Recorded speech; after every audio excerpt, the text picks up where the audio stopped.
Channel को subscribe करना ना भूलें और हमारे ताज़ा वीडियो सबसे पहले देखने के लिए बेल आइकन को दबाएं।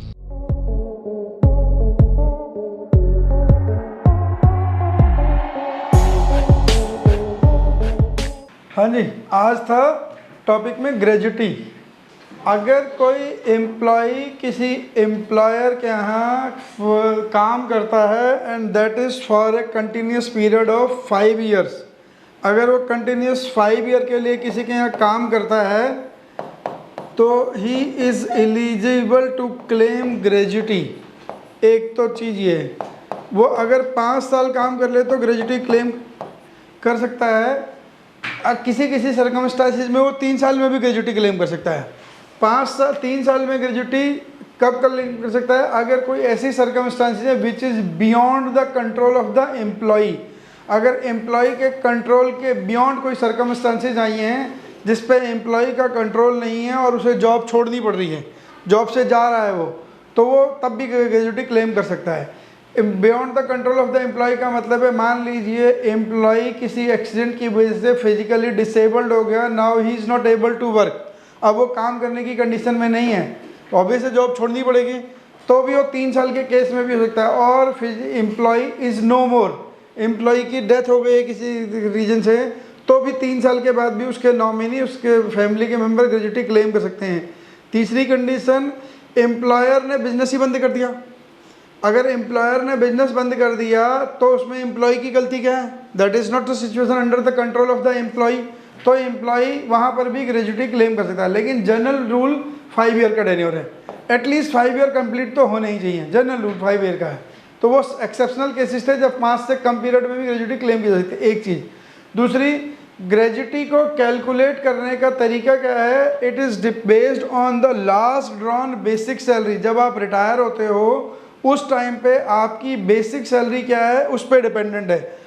Gratuity is calculated on last drawn salary, basic salary multiplied by 15/26, ये फार्मूला जो लिखा है, basic salary multiplied by 15/26 multiplied by number of year worked, number of year worked, कितने साल उसने काम करा, उस पर डिपेंड करता है ग्रेजुटी को कैलकुलेट करने के लिए। अगर किसी एम्प्लॉई ने 10 साल काम करा तो यहाँ पे 10 आ जाएगा ना, month equal to number years, number of year worked है, यानी कि 10 साल काम करे तो 10 महीने आए, यहाँ पे 10 आ जाएगा। यहाँ पे लास्ट ऑन बेसिक सैलरी और ये 15/6 तो ग्रेजुटी कैलकुलेट तो ऐसे होती है, किसी की ग्रेजुटी निकालनी है तो ऐसे निकाली जाएगी, है ना। तो अब इस ग्रेजुटी पे टैक्स की इम्प्लीकेशन आ जाती है। आपने ग्रेजुटी कैलकुलेट कर ली, अब आपके एम्प्लॉय की ग्रेजुटी पे टैक्स लगेगा नहीं लगेगा वो कैसे डिसाइड होगा? तो उसके लिए हमें सेक्शन 10 क्लॉज 10A पढ़ना पड़ेगा, 10A पढ़ना पड़ेगा। 10A में जाके पता लगेगा कि ग्रेजुटी पे टैक्सेबिलिटी आएगी या नहीं आएगी, है ना। तो ग्रेजुटी पे टैक्सेबिलिटी की कहानी क्या है? अगर आपको इसमें ना इनकम टैक्स क्या देखता है कि जिस आदमी को ग्रेजुटी मिल रही है, is he covered under the payment of gratuity act और not covered under the payment of gratuity act. 2 category में बांटता है इनकम टैक्स। ग्रेजुटी वालों को कोई लेना देना नहीं है, एम्प्लॉयर ने एम्प्लॉय को ग्रेजुटी दे दी, बात खत्म, उसको कोई लेना देना नहीं। लेकिन जब टैक्स की एग्जम्पशन निकालोगे तो आपको 2 चीज़ें देखनी पड़ेंगी, is he covered under the gratuity act और he is not covered under the payment of gratuity act. मतलब उसकी company payment of gratuity act के अंदर कवर्ड थी तब उसने ग्रेजुटी दी है, या कंपनी ने वॉलंटरीली दे दी। जिन्होंने वॉलंटरीली दी है ग्रेजुटी उनको एग्जम्पशन थोड़ा कम मिलती है, जो ग्रेजुटी एक्ट के अंदर कवर्ड हैं उनको ग्रेजुटी के एग्जम्पशन में थोड़ा सा बेनिफिट हो जाता है। देखो ग्रेजुटी की मान लीजिए किसी एम्प्लॉय को ग्रेजुटी मिली 5 लाख, ये 5 लाख रुपए की ग्रेजुटी मिली है। अब आपको देखना ये है कि ये कितनी टैक्सेबल है और कितनी एग्जम्प्ट है। आपको इसको 2 हिस्सों में देखना पड़ेगा, ये कवर्ड था या नहीं था। सबसे पहले आपको यही चेक करना पड़ेगा, कवर्ड और non covered, not covered. Covered और नॉट कवर्ड में जाके चेक करना पड़ेगा कि क्या होगा, है ना। अब अगर वो कवर्ड है तो एग्जम्पशन निकालने का तरीका अलग, अगर वो कवर्ड नहीं है तो एग्जम्पशन निकालने का तरीका अलग। आपको कुछ कंडीशन, कुछ कैलकुलेशन करनी पड़ेंगी, उनको देख के पता लगेगा। लीस्ट ऑफ द फॉलोइंग वाला अगेन वही कंसेप्ट है, लीस्ट ऑफ द फॉलोइंग। अगर कवर्ड है तो पहले ए में निकालना है ग्रेजुटी रिसीव्ड, दूसरा statutory limit which is 20 lakh, 25 lakh, 15/26 into number of years worked into last on salary, last basic salary. ये जो कंप्यूटेशन करके 3 वैल्यूज आएंगे, इन 3 में जो सबसे कम होगा वो आपके लिए एग्जम्प्ट हो जाएगा, है ना। अगर नॉट कवर्ड है तो उसमें कुछ थोड़ा दूसरा है। और यहाँ पर जो सैलरी का मतलब है और वहाँ पर जो सैलरी का मतलब है, सैलरी में भी डिफरेंस ध्यान रखना। यहाँ पर सैलरी में बेसिक सैलरी और डियरनेस अलाउंस शामिल है ना। यहाँ पर सैलरी के अंदर बेसिक सैलरी और डियरनेस अलाउंस शामिल है, लेकिन वहाँ पे बेसिक सैलरी और डियरनेस अलाउंस नहीं। ये देखो यहाँ पे सैलरी का मतलब अलग है, मतलब ये बेसिक सैलरी का मतलब, मैं क्योंकि प्राइवेट सेक्टर की बात करते हुए चल रहा हूँ तो बेसिक सैलरी लिख रहा हूँ, क्योंकि वहाँ पे जनरल केस में प्राइवेट सेक्टर में डियरनेस अलाउंस नहीं मिलता है। लेकिन इनकम टैक्स की भाषा में पढ़ोगे तो बेस सैलरी के साथ, बेसिक सैलरी के साथ डियरनेस अलाउंस ऐड होगा, ध्यान रखना।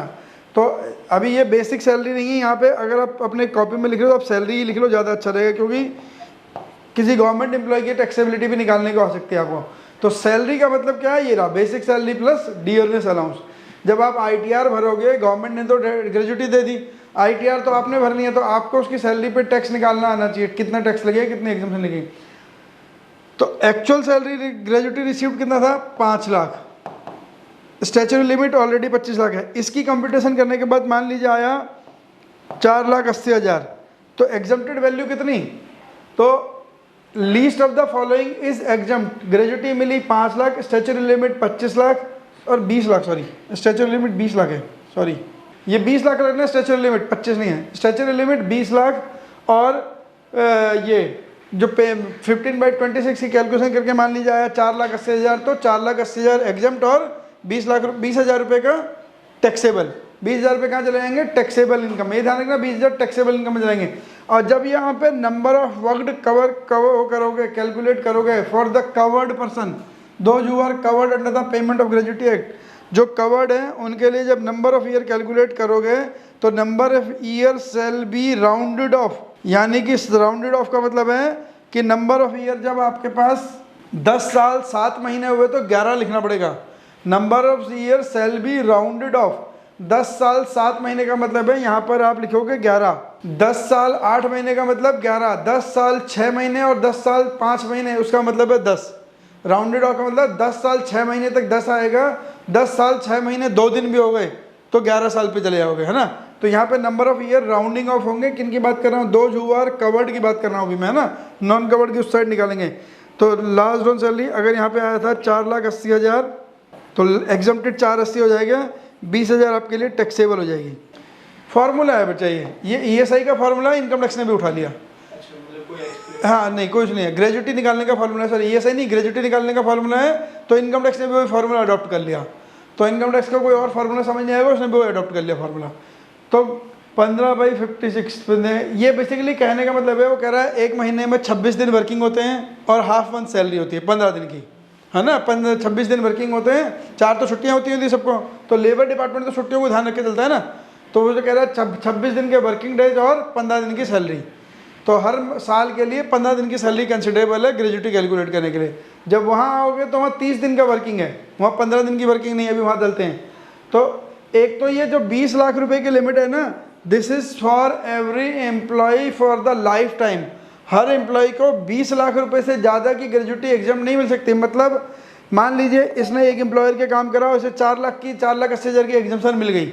अब अगर किसी और एम्प्लॉय के पास काम करेगा, वहाँ से भी ग्रेजुटी कैलकुलेट करोगे, तो आप अगली बार जब ये वाली कंडीशन में लिखोगे तो आप 20 लाख नहीं लिखोगे, 20 लाख माइनस 4,80,000 लिखोगे, क्योंकि 4,80,000 की एग्जाम्शन वो क्लेम कर चुका है। तो हर बार ये एग्जाम्शन कम होती चलेगी। Statutory limit 20 lakh is for the life time. एक फुल लाइफ टाइम में एक एम्प्लॉई अपने जीवन काल में 20 लाख से ज़्यादा की ग्रेजुटी को एग्जाम्प्ट नहीं कर सकता।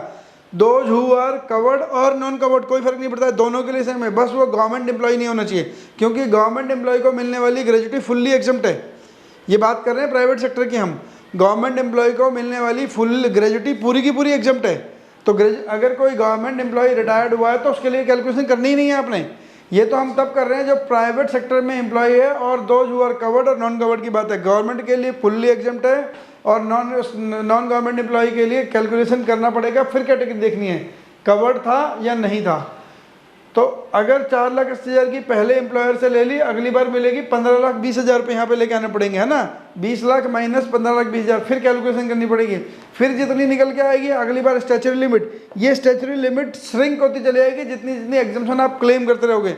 अगर कोई एम्प्लॉय अपने जीवन काल में 3-4 नौकरी छोड़ दे, 3-4 बार ग्रेजुएटी ले ले, मान लीजिए 5 साल में तो बहुत कम बनेगी, 10-10 साल में ग्रेजुएटी कर ले लेगा।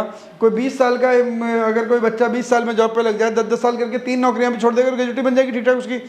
तो 3 बार में भी वो 20 लाख से ज़्यादा की एग्जाम्शन नहीं ले सकता। ये हर बार 20 लाख नहीं होगी, जितनी ग्रेजुएटी की एग्जाम्शन पिछली बार ले लिए कभी भी, उसके बाद उसे रिड्यूस करना पड़ेगा। ये एक अलग बात है कि इनकम टैक्स इसको कंट्रोल कैसे कर पाता है। कंट्रोल करना मेरे को लगता नहीं इसका कोई कंट्रोल करने का कोई तरीका है, क्योंकि ITR की फॉर्म में ऐसे कहीं नहीं लिखा हुआ। ITR के फॉर्म में ऐसा कोई स्पेशल जगह नहीं है जहाँ पे लिखा हो कि आपने ग्रेजुएटी कितनी क्लेम कर ली, ऐसा कुछ नहीं है। तो लेकिन ठीक है, अगर वो उसे पता है कि अगर कल को कोई चोरी करता हो पकड़ा गया तो पेनल्टी तो लगा सकते हैं, इसलिए क्लॉज में लिखा हुआ है कि 20 लाख इज़ मैक्सिमम। अगर किसी को पहले ही एम्प्लॉयमेंट से ग्रेजुएटी 20 लाख की एग्जम्प्ट हो गई तो उसके बाद जब भी ग्रेजुएटी मिलेगी सारी ग्रेजुएटी क्या होगी, अब टैक्सेबल, है ना। अगर मान लीजिए किसी एम्प्लॉई को पहली ही ग्रेजुएटी मिली और कैलकुलेशन करने के बाद यहाँ पे आ गया 24 लाख, तो लोएस्ट ऑफ द फॉलोइंग क्या था, ध्यान रखना मैंने एग्जांपल चेंज करा। अभी ग्रेजुएटी मिली उसे 25 लाख, स्टैच्यूटरी लिमिट है 20 लाख और ये सारी कैलकुलेशन करने पे आया 24 लाख, तो अब उसे एग्जाम्पशन कितने की मिलेगी, 20 लाख की। 20 लाख की एग्जाम्पशन मिलेगी स्टैच्यूटरी लिमिट वाली, ये वाली। और इसके बाद अब वो जब भी ग्रेजुएटी लेगा तो ये सारी कैलकुलेशन करनी है दोबारा, नहीं करेंगे, क्योंकि पहले ही 20 लाख की ले चुका, 20 लाख से ज़्यादा तो एग्जाम्पशन मिलती ही नहीं है कभी भी। तो 20 lakh is the life time limit. Statutory limit ये पूरे साल लाइफ की है, 1 साल 2 साल की नहीं, पूरे लाइफ में एक एम्प्लॉय को 20 लाख से ज़्यादा की ग्रेजुएटी एग्जाम्प्ट नहीं हो सकती है अगर वो प्राइवेट सेक्टर में है। तो गवर्नमेंट सेक्टर में होगा तो ग्रेजुएटी फुल्ली एग्जाम्प्ट है, ये सारी मेहनत करने की जरूरत ही नहीं है। कवर्ड और नॉन कवर्ड का गवर्नमेंट और नॉन गवर्नमेंट से लेना देना नहीं है, ये सारे प्राइवेट सेक्टर के लोग हैं जिनके पास ESI का और सॉरी ग्रेजुएटी एक्ट एप्लीकेबल है और जिनके पास नहीं एप्लीकेबल है, वो वाली बात हो रही है। ये वाला क्लियर हो गया सर? हाँ सर, क्या कम्यूटेड पेंशन को ही सर ग्रेजुएटी मान सकते हैं? नहीं नहीं, 2 अलग अलग चीज़ें बेटा, 2 अलग बिल्कुल अलग चीज़ें।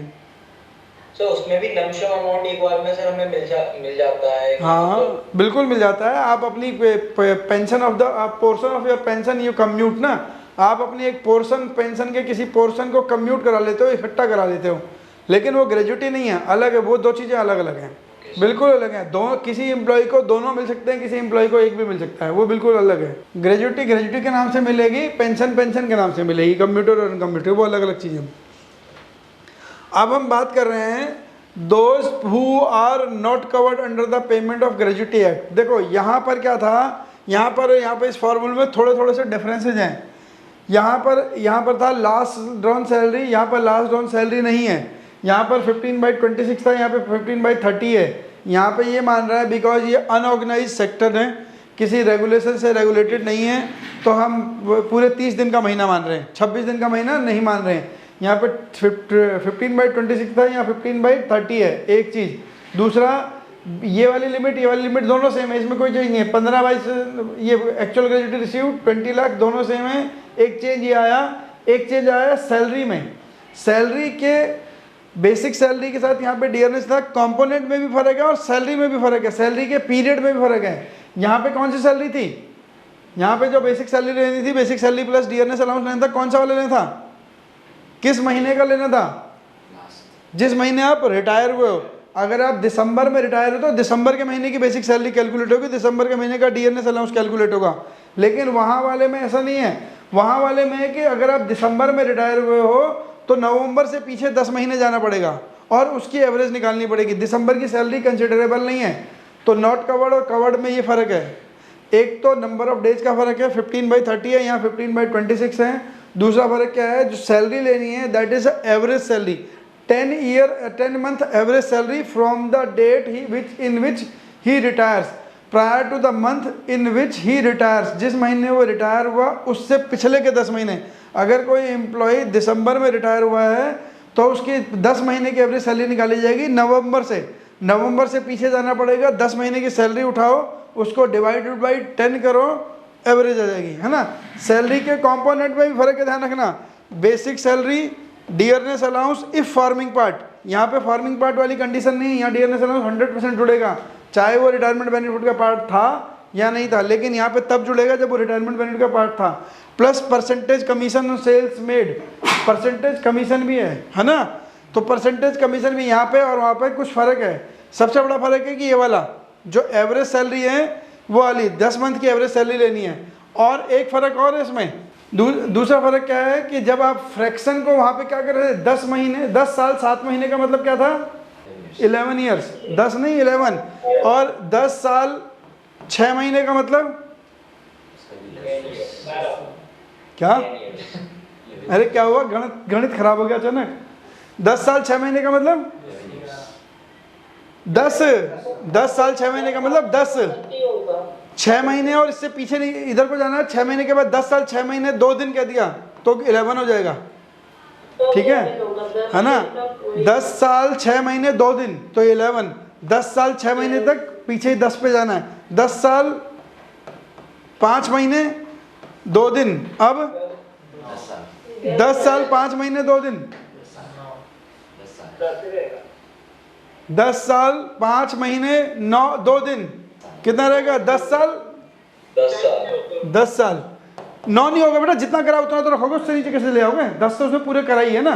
तो 10 साल 5 महीने 10 दिन, 10 साल 5 महीने का मतलब 10 महीने, 10 साल 6 महीने का मतलब भी 10 महीने, लेकिन 10 साल 6 महीने 2 दिन का मतलब 11 महीने हो जाएगा, राउंडिंग ऑफ है। और 10 साल 7 महीने का मतलब तो है ही 11 महीने। क्लियर है यहाँ तक। लेकिन यहाँ पे क्या मतलब है, यहाँ पर है 10 साल 7 महीने 29, एक मिनट, यहाँ पर 10 साल 11 महीने 29 दिन, इसका मतलब क्या है 10 साल। यहाँ राउंडिंग ऑफ हमेशा नीचे आएगी, यहाँ पे कंप्लीटेड ईयर होने चाहिए। जब तक ये 11 साल नहीं होंगे तब तक यहाँ 11 नहीं आएगा। 10 साल 11 महीने 29 दिन, 30 दिन होता है तो 11 साल हो जाए ना, तो 10 साल 29 दिन हो गए तो भी 10 ही काउंट होगा, मतलब यहाँ पे फ्रैक्शन राउंड ऑफ नहीं होगी। किन के लिए, those who are not covered under the payment of gratuity act, उनके लिए फ्रैक्शन की राउंडिंग ऑफ अलाउड नहीं है। तो यहाँ और वहाँ में कितने फर्क हो गए, जरा दोबारा बताओ एक एक करके, मुझे समझ आ गया।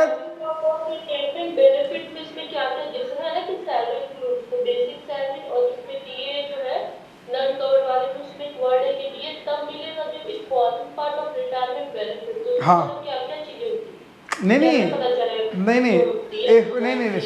सुनो DA if forming part of retirement benefit का मतलब है कि जब आप रिटायर हो गए, जब कोई एम्प्लॉय रिटायर होगा, जो उसकी पेंशन बनेगी, उसकी ग्रेजुटी बनेगी, उसकी लीव एनकेसमेंट बनेगी, जो भी उसको रिटायरमेंट के टाइम पे बेनिफिट मिलते हैं, उसमें DA को जोड़ा जाएगा या नहीं जोड़ाएगा। If retirement part of retirement benefit तो उसमें DA जोड़ा जाएगा, if not part of retirement benefit तो सब कुछ बेसिक सैलरी पे कैलकुलेट होगा। उसका मतलब ये है, समझे। अगर वो रिटायरमेंट बेनिफिट का पार्ट है तो पेंशन के टाइम पे भी जोड़ा जाएगा, रिटायरमेंट के टाइम पे कम्यूटेड पेंशन, अनकम्यूटेड पेंशन के लिए भी जोड़ा जाएगा, ग्रेजुटी के लिए भी जोड़ा जाएगा, लीव सैलरी के लिए जोड़ा जाएगा। अगर नॉन फॉर्मिंग पार्ट है तो कुछ भी नहीं जोड़ा जाएगा, खाली बेसिक सैलरी, सब चीज़ की कैलकुलेशन हो जाएगी। उसका मतलब ये होता है। तो बात ही खत्म हो गई, फिर तो बात फॉर्मिंग और नॉन फॉर्मिंग का चक्कर ही नहीं है। इसलिए मैं आपको बोल रहा हूँ कि प्राइवेट सेक्टर में जनरली DA नहीं मिलता है, लेकिन इनकम टैक्स के फॉर्मूले लिखा है तो इसलिए मैंने भी आपको लिख के दिया है ना। तो इनकम टैक्स के फॉर्मूले मान लीजिए, प्राइवेट सेक्टर में जनरली तो नहीं मिलता, लेकिन अगर किसी को मिल रहा हो डियरनेस अलाउंस तो आपको उसकी टैक्सेबिलिटी निकालने के लिए चेक करना पड़ेगा। गवर्नमेंट एम्प्लॉय के लिए तो ग्रेजुएटी जितने भी मिल जाए सारी एग्जम्प्ट है, तो उसमें तो वर्किंग करने की समस्या ही नहीं है। उन्हें DA मिलता भी है लेकिन ग्रेजुएटी एग्जम्प्ट है, तो forming part non forming part का सवाल ही पैदा नहीं होता। लेकिन यहाँ पर forming part non forming part का चक्कर ये पड़ रहा है कि कवर्ड लोग हैं, नॉन कवर्ड लोग हैं। तो ग्रेजुएटी की कैलकुलेशन, अगर मान लीजिए इस एम्प्लॉय को ग्रेजुएटी मिली 15 लाख रुपए की, तो सेक्शन 10 सेक्शन 10 क्लॉज 10A में एग्जम्पशन कैलकुलेट करनी है। तो आपको क्या क्या चाहिए, ग्रेजुएटी रिसीव्ड जो ये है, और क्या लिखूं, स्टैच्यूटरी लिमिट कितनी, 20 लाख, 15 लाख ग्रेजुएटी रिसीव्ड ये हो गई 15 लाख, स्टैच्यूटरी लिमिट 20 लाख। अब क्या, 15/30, तो आप इसे स्ट्रेट अवे 1/2 कर सकते हो। ये 1/2 ही है ना, 15/30 का मतलब 1/2 है। आप स्ट्रेट अवे 1/2 कर सकते हो। इससे 1/2 करने से क्या होगा, आपकी कैलकुलेशन थोड़ी छोटी हो जाएगी। तो 1/2 इंटू ये 1/2 की कहानी समझ आ गई। 1/2 इंटू 10 मंथ्स एवरेज सैलरी। आपकी बार यहाँ 10 मंथ एवरेज सैलरी है, 10 मंथ एवरेज सैलरी। और वो भी कब से, जब आप रिटायर हुए उससे पीछे के 10 महीने। जनवरी में रिटायर होने का मतलब है, जनवरी में अगर रिटायर हुआ तो कहाँ से कैलकुलेट करेंगे सैलरी उसकी? जनवरी में रिटायर हुआ तो दिसंबर से पीछे जाना पड़ेगा, है ना। तो 10 month average salary into number of year worked, और राउंडिंग ऑफ नॉट अलाउड। अब इंटू वो हाँ नंबर से लास्ट 10 मंथ एवरेज सैलरी तो लिख दिया ना, 10 मंथ एवरेज सैलरी। अब अगर इसके फॉर्मूले की वैल्यू निकाल लो, एवरेज आया मान लो 40,000 रुपये, और उसने काम करा था 20 साल, कितना आएगा देखना, 20 और 20। सर इसमें क्या डिफरेंस आ जाएगा सर, जैसे इसमें लास्ट राउंड सैलरी है, इसमें सर लास्ट 10 मंथ्स की एवरेज सैलरी है। देखो ऐसा हो सकता है ना, कई बार एम्प्लॉय की सैलरी बढ़ी होगी, है ना। सैलरी अगर बढ़ी होगी तो पूरे साल तो एक जैसी नहीं रहेगी सैलरी। अगर 10 महीने की सैलरी निकाल, हाँ ठीक है 4 लाख बेटा, तो 4 लाख रुपए इसकी वैल्यू आई, तो 15 लाख ग्रेजुटी मिली थी। 4 लाख सबसे, इन तीनों में से कम कौन है? 15 लाख, 20 लाख और 4 लाख, सबसे कम कौन है? 4 लाख। तो 4 लाख की एग्जाम्पशन हो जाएगी, 11 लाख की ग्रेजुटी टैक्सेबल हो जाएगी। देखो अगर किसी एम्प्लॉय की पूरे साल, जब वो रिटायर हुआ उससे पूरे 1 साल पीछे तक कोई सैलरी में चेंज नहीं आया, तो एवरेज सेम रहेगी, तो कोई फर्क नहीं पड़ेगा। लेकिन अगर उसकी सैलरी में चेंज आ गया तो एवरेज चेंज हो जाएगी ना, इसलिए एवरेज निकालनी पड़ती है। ठीक है बच्चा, तो 4 लाख रुपए की सैलरी ग्रेजुटी एग्जम्प्ट, बाकी ग्रेजुटी टैक्सेबल। क्लियर हो गया? चलो अब चलते हैं, अब क्वेश्चन करते हैं सवाल, है ना। देखो अब है ये सवाल, मिस्टर एक्स वाला सवाल है यहाँ पर। Mister X is a non government employee, age 65 year, retires on 30 April 2020। वो दूसरी वाली स्लाइड से इसमें चेंज करा था ना, तो 20 है तो 20 ही रहने दो, कोई बात नहीं। ही सर्व्ड फॉर 26 ईयर 7 मंथ, उसने 20 साल 7 महीने अपनी कंपनी के लिए काम करा। अब जब रिटायर हुआ, he gets the following amount. Pension मिली है 25 लाख रुपए की, 35% कम्यूटेड है, और अनकम्यूटेड पेंशन है 18,000 रुपये की। ग्रेजुटी है not covered under the payment of gratuity act 1972, 35 lakh रुपए की ग्रेजुटी है। ही हैज़ इंटरेस्ट इनकम, उसके पास इंटरेस्ट इनकम भी आई 12,000 रुपये की, और 40,000 रुपये की फिक्स डिपॉजिट पे इंटरेस्ट इनकम है। सेविंग अकाउंट से 12,000 और एफडी से 40,000 रुपये का। Salary breakup, last on salary April के महीने में सैलरी थी 80,000। देखो आप कह रहे थे ना एवरेज सैलरी में क्या फ़र्क पड़ेगा। इसकी अप्रैल की सैलरी 1,60,000 थी, लेकिन अप्रैल से पहले सैलरी कितनी थी? 1,10,000। तो यानी कि इसकी एवरेज सैलरी में फ़र्क पड़ जाएगा, है ना। तो ये फ़र्क है। देखो गवर्नमेंट क्या मान रही है, गवर्नमेंट कह रही है जो नॉन कवर्ड है ना, जो कवर्ड होते हैं वो तो मंथली कंप्लाइंस करते हैं, है ना। और मंथली कंप्लायंस करते हैं तो उन्हें पता है वो कौन आदमी किस किस एम्प्लॉय को कितनी कितनी सैलरी दे रहे हैं। लेकिन जो नॉन कवर्ड है उनके पास, गवर्नमेंट के पास किसी डिपार्टमेंट से उनका कोई रिकॉर्ड तो है नहीं ऐसा। ग्रेजुएटी वालों के पास तो नहीं है रिकॉर्ड। तो वो हो सकता है कि एम्प्लॉय के साथ मिलके जिस महीने वो रिटायर हो, एम्प्लॉय को बोलेंगे तेरी इस महीने सैलरी हम 50% बढ़ा देते हैं, ताकि उससे क्या होगा, ग्रेजुएटी की कैलकुलेशन बढ़ जाएगी। लेकिन हम देंगे नहीं तेरे को पूरी। अगर तू आज की सैलरी से ग्रेजुएटी लेगा तो तेरी सैलरी बनेगी 2 लाख रुपए। अगर हम तेरी सैलरी अचानक एवरेज ही लेनी हो, अगर रिटायरमेंट के महीने की एवरेज लेनी हो, वही सैलरी उठानी हो, और सैलरी 10%, 20%, 50% बढ़ा दी, तो जो 2 लाख की ग्रेजुएटी है वो सैलरी ग्रेजुएटी बनेगी 5 लाख रुपए की। तो एम्प्लॉयर क्या करता है, कई बार एम्प्लॉय ऐसा कर सकता है कि तेरे को तो भाई 2 लाख मिलनी थी, अब हमने क्योंकि तेरी सैलरी अभी पिछले महीने बढ़ाई है, अब ग्रेजुएटी तेरी 5 लाख हो गई, तो 5 लाख में से हम तेरे को 5 लाख का चेक देंगे और 3 लाख तो हमें कैश वापस कर दियो। मुझे 5 लाख का खर्चा मिल गया और तुम्हारे को तो 2 लाख की ग्रेजुएटी मिली थी, 2 लाख मिल गई। और 5 लाख जो हमारे पास अगर कोई टैक्स बर्डन आएगा तो मैं दे दूंगा। अगर मैं इस ग्रेजुएटी के बढ़ने से कोई टैक्स का इंप्लीमेंट आएगा तो वो मैं दे दूंगा तुम्हारे को।